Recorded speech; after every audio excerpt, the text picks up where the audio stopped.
Hola, hola, saluton, kai Saluton. bonvenon a un nuevo curso de Esperanto, este caso la lección número 6, lección número 6 del curso de Esperanto de la economía P2P. Antes de arrancar, como siempre, vamos a darles un dato curioso, y el de hoy queríamos comentar acerca de un territorio. Sí, para. Una cosita antes. Me acordé recién. Tenemos un curso en Memrise que hicimos de Esperanto, que pronto también va a estar en Anki. Es un curso que ya está el producto mínimo viable disponible. Vamos a dejar el link en la descripción. Y lo vamos a ir mejorando, agregando frases y más cosas, pero el vocabulario base ya está ahí. Básicamente es un curso enfocado en el vocabulario más importante. Prefijos, sufijos, verbos, sustantivos, distintas cosas. Solamente lo más importante, o sea, no vas a encontrar cómo se dice coliflor, pero sí vas a encontrar cómo se dice gato, por ejemplo, palabras más básicas, las más Bastante, importantes. bastante importante. Claro, y bueno, vamos a ir agregando frases y la pronunciación de las palabras, el audio, pero ya está ahí y ya puede ser usado. Tiene un buen vocabulario, todo lo más importante de las distintas cosas. Así que los recomendamos que lo vayan y lo, lo miren porque nos dimos cuenta que no había un curso en español en Memrise de Esperanto que esté realmente bueno. Eh, Así que bueno, les recomendamos ir y verlo. Y ahora sí, pasemos al dato curioso del día. Sí, sí. Bueno, primero que nada, muchas gracias, Ian Duncan, por haberte acordado. Eh, Puntualmente, lo que queríamos Ven comentar es aquí. acerca de un territorio que fue entre 1816 y 1919, un territorio prácticamente independiente, que estaba, creo que en la frontera entre Bélgica y Francia, y no se definía de quién era. Entonces, como durante más de 100 años quedó como una especie de franja, una zona neutral. Ese territorio se conoce como eh, Moresnet o en esperanto Neutrala Moresnet o Neutra Moresneto.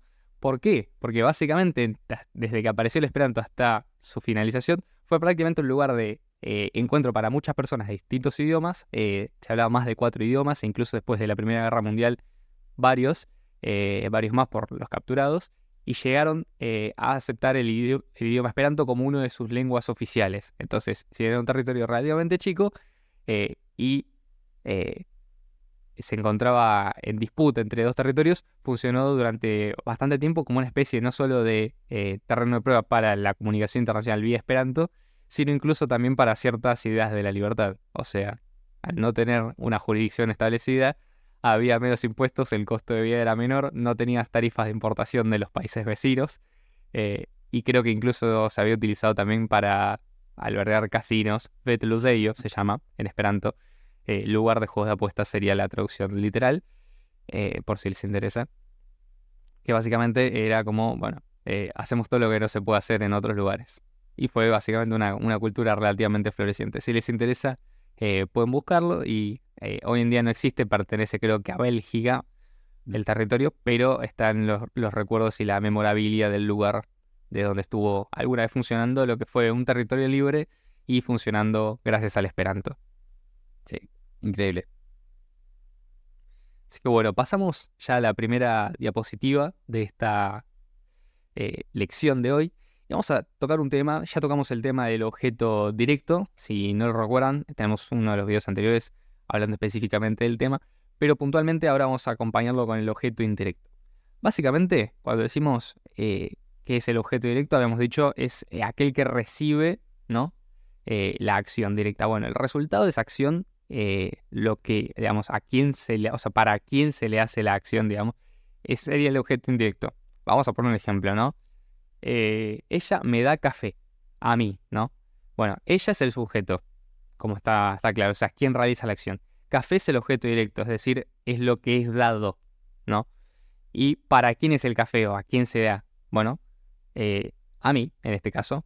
Nosotros en español decimos me da café, o sea, el me implica a mí, pero en esperanto, ya lo vamos a ver, es mucho más claro, está marcado más explícitamente, y generalmente en español lo podemos identificar el objeto indirecto con las preposiciones a y por, o para, perdón. Bueno, en esperanto va a ser bastante más explícito, ¿no? Porque, bueno, no tenemos esta complejidad de los pronombres reflexivos que tiene el español, sino que el esperanto es mucho más simple. Bueno, entonces, en el caso de esta oración, ella me da café, ella es el sujeto, café es el objeto directo y a mí es el objeto indirecto. Bueno, ¿cómo se marca el objeto directo en esperanto? Se utilizan las preposiciones al y por. Al, que significa literalmente a, no se confundan como a él, como la contracción de a él o voy al mercado, sino que simplemente al significa a, o sea, no es una contracción. Por ahí en español cuesta porque a veces estamos muy acostumbrados a verlo de esa manera, pero al significa a. Y por, que no significa por en español, sino que significa para. Entonces, por ejemplo, she donas cafón al mí. Ella da café a mí. O sea, literalmente ella me da café. She, obviamente, significa ella. Donas es el verbo dar en presente. Recordemos que en esperanto todos los verbos en presente se conjugan idénticamente, o sea, no hay diferencia entre las distintas personas. Cafón es café. Y recordemos y notemos una cosa, el acusativo que se marca con la terminación en. Entonces sabemos que lo que es dado es el café. Y bueno, ¿para quién es el café? Al mí, a mí, básicamente. Entonces, la traducción de ella me da café es she donas cafón al mí. También se puede alterar el orden. Podemos decir she donas al mí cafón. Acá, lo que tiene bueno el esperanto es que el acusativo siempre nos marca qué es lo que es dado y en este caso el complemento directo que es marcado por la preposición al. Si yo digo ella da café para mí, es she donas cafón por mí. ¿No? O she faras cafón por mí, que significa ella hace café para mí. Fari cafón o faras cafón significa hacer café. Por mí es la preposición por, está marcando el complemento directo. Bueno, recordemos siempre entonces que el acusativo se marca siempre que sea explícito. O sea, nunca va a estar determinado por el orden de la frase, o sea, siempre el acusativo va. Siempre es cafón, en este caso, ¿no? Y no cafo. O sea, no puedo decir she donas cafo al mí, sino que debo decir she donas cafón al mí. Entonces, imaginémonos que en esperanto esto lo podemos ordenar como queramos, ¿no? Tenemos 4 elementos de la palabra, sujeto, verbo, objeto y objeto indirecto. O sea, objeto directo y objeto indirecto. Estas las podemos ordenar literalmente como queramos y siempre va a significar exactamente lo mismo.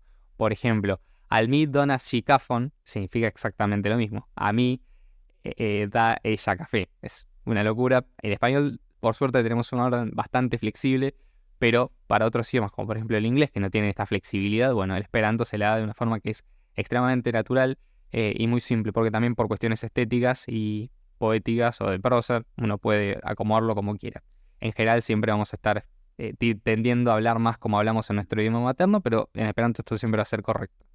Obviamente, siempre que marquemos como corresponda todas las partes de la frase. Bueno, habiendo dicho esto, vamos a pasar a algo que por ahí es un poco menos confuso desde el punto de vista gramatical, que es simplemente cómo se conjugan los verbos en el futuro. Recordemos que los verbos en presente se conjugan cambiando la terminación y por as. Entonces, trinki en presente es beber, en presente sería trincas. Bueno, el esperanto, el futuro, se marca de una forma similar, cambiando la terminación as por os en este caso. Entonces, por ejemplo, trinki se convierte en el futuro en trincos, y esto es para todas las personas. Por ejemplo, yo beberé mi trincos, tú beberás vi trincos, ella beberá she trincos. Lo mismo para el verbo mangi, ¿no? Que es comer. She mangios es ella comerá, o mi mangios es yo comeré, o yo voy a comer, dependiendo de cómo se diga según el lugar. Bueno, obviamente, esto es así para todos los verbos en esperanto, así que ya absolutamente saben conjugar todos los verbos en esperanto en futuro y no tiene ningún tipo de irregularidad. O sea, no hay excepciones, no hay reglas gramaticales adicionales. Los verbos en futuros en esperanto, los verbos en el futuro en esperanto se conjugan de esta manera. Entonces, vamos a poner un ejemplo bastante complejo para arrancar, que es mi ne manjos pomoin. Acá tenemos varias cosas para desglosar. Significa yo no comeré manzanas. Básicamente es mi, el sujeto, ne manjos, recordamos que la negación es con ne, y pomoin es manzanas en plural y en acusativo, recordemos, porque no estará siendo comida la manzana. O sea, lo que no es comido es la manzana. Aclaro por las dudas, en el caso del acusativo siempre se marca, aunque el verbo esté en negativo, ¿no? Porque por más que no reciba la acción técnicamente, la está recibiendo gramaticalmente, así que en ese caso se marca igual. Entonces, mine manjos pomoin, no comeré manzanas. Vi ne marchos rapide, no caminarás rápido. Recordemos que en el caso de los adverbios o los complementos adverbiales se marcan con la terminación e. Entonces, no caminar rápido, rapide en este caso significa rápidamente, ¿no? Estaría mal dicho si dijéramos vine marchos rapida, porque lo que modifica a un verbo no es un adjetivo, sino un adverbio, y los adverbios terminan por e, entonces no caminarás rápidamente. Que en español se pueda hablar de un verbo modificado por un adjetivo adverbiado es otra cosa, pero no tiene nada que ver. En Esperanto siempre los verbos se modifican por adverbios que terminan con e. Aclaro porque también esto es una confusión normal en español, porque hay palabras en español que parecen adjetivos, pero en realidad son adverbios. Entonces, cuando hacemos la traducción en Esperanto, por ahí decimos vine marchos rapida, diciendo no caminar rápido, porque rápido en español entonces dice rapida, pero en este caso, como es un adverbio, debería terminar por la letra e. Si en algún momento me querés frenar, Ian, avísame y yo... Dale, tranquilo. Pero Creo que se entiende. O sea, buenísimo. la E, que es la terminación... En general las palabras en español terminan con mente. Sí, pero si le pusimos rápido, tuvimos que haberlo puesto rápidamente, para que se entienda más. sí. Pero No, pero está bueno porque surge este tipo de posibilidad de explicación, ¿no? Porque sí. es, digamos, por ahí estos falsos amigos que se suelen dar entre el esperanto y el español de querer traducir por ahí de forma demasiado literal y bueno, si no recordamos las reglas gramaticales, lo bueno es que en el esperanto todos los verbos que son modificados se modifican por adverbios que terminan en e, o sea, y es muy fácil. De rapida a rapide, literalmente cambias un solo sonido, una vocal y ya está.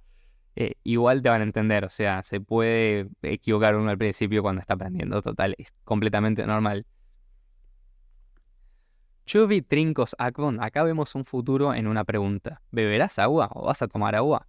Recordemos de nuevo el acusativo, en este caso, akvon lleva el sonido n al final porque, bueno, está en acusativo.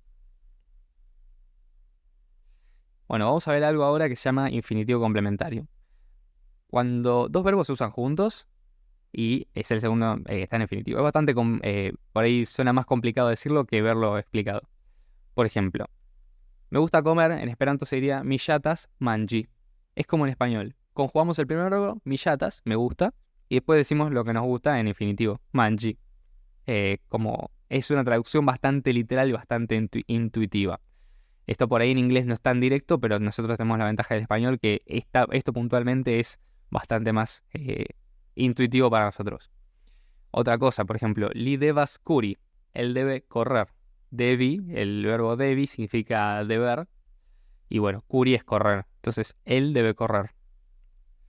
Una frase un poco más larga, ni desiras havi patson por la mondo, deseamos tener paz para el mundo. Acá complementamos lo que es el infinitivo complementario, ni desiras havi, todo lo que está marcado en itálica, patson por la mondo. Paz está en este caso marcado en acusativo, y por la mondo es el complemento indirecto. Entonces tenemos complemento directo, patson, y complemento indirecto, por la mondo. Bueno, vamos a ver acá ahora un par de verbos más. Sí, un par de verbos más. Estos son verbos muy sencillitos. Les recordamos igualmente que tienen el curso de vocabulario en Memrise, donde van a haber mucho más vocabulario y un montón más de elementos similares. El primer verbo es voli, que es querer. Viene, por ejemplo, si saben francés, viene del vouloir, o por ejemplo, incluso del inglés se parece un poco a will, que es voluntad. Bueno, sí, es algo similar. Voler también. Sí, es bastante similar. Sí. Devi, bueno, este ya lo explicamos, es deber, el sentido de obligación. Desiri, que también lo usamos, es desear. Por ejemplo, deseo se dice desiro. Cambiamos la I por una O. Es bastante sencillo. Y bueno, gente, esto ha sido la lección del día de hoy. Espero que les haya gustado.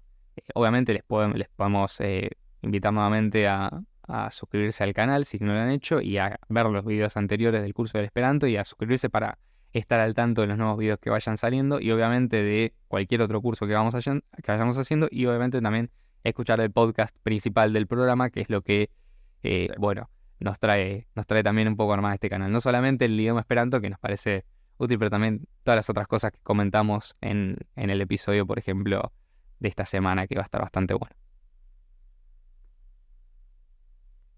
Así que bueno, les mandamos un saludo y que tengan buena semana. Igualmente. Chis. Chis.